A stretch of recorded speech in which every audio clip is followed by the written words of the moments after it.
Ces métamatériaux présenteraient ainsi des propriétés exceptionnelles qui pourraient s'avérer très utiles et très rentables. Ils ont des métamatériaux. J'ai vu les photos. J'en ai parlé avec eux. Ils essaient de comprendre comment ça fonctionne. Il semblerait que si l'on envoie une fréquence dans ces matériaux, ils l'évitent. Enfin, c'est ce que l'on m'a dit. Je ne l'ai pas vu, je ne connais pas les détails, mais ils essayent de comprendre exactement comment ils ont été fabriqués. C'est un matériel créé avec du bismuth et c'est stratifié. Donc, c'est nouveau pour nous. Et on essaye de comprendre comment cela fonctionne. Ces savoir-faire pourraient aussi nous permettre de résoudre l'équation écologique et lutter contre le réchauffement climatique. L'énergie et le système de propulsion sont tout de suite deux choses, parce qu'il semble y avoir ce potentiel alléchant d'énergie illimitée, gratuite, sans impact écologique qu'on pourrait se procurer. Que ce soit l'antigravité ou quelque chose même au-delà de la propulsion photonique, la téléportation ou quelque chose comme ça. Donc nous pourrions maîtriser l'univers physique comme on ne peut même pas l'imaginer aujourd'hui.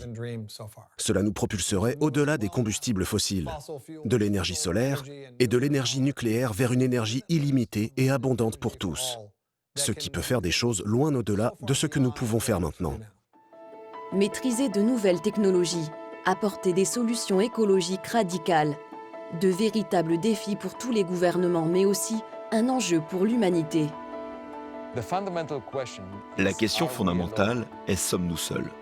Et la seconde question, si nous ne sommes pas seuls, sommes-nous les gars les plus intelligents du coin? Il pourrait y avoir des civilisations qui sont beaucoup plus avancées que nous. Et il pourrait avoir des technologies que nous pourrions peut-être développer, mais dans longtemps. Si on établit des contacts, ou on voit des preuves de ces civilisations, ce sera un choc pour nous. Ce serait comme un homme des cavernes qui regarde un téléphone portable et essaie de l'interpréter comme un caillou. Une civilisation technologiquement très avancée, c'est presque l'équivalent de Dieu. Elle peut faire des choses qu'on ne peut même pas imaginer. Nous pourrions apprendre beaucoup d'une telle rencontre. Nous pourrions aussi développer une certaine modestie, parce que pour le moment, nous pensons que nous sommes les plus intelligents. Et en fait, dans l'histoire de l'humanité, nous pensions que nous étions au centre de l'univers physique, que le Soleil tournait autour de la Terre. Et nous avons fini par réaliser que nous ne sommes pas le centre de l'univers physique. La Terre tourne autour du Soleil. Le Soleil tourne autour du centre de la Voie lactée. Et la Voie lactée se déplace d'une façon aléatoire dans l'univers qui est plein de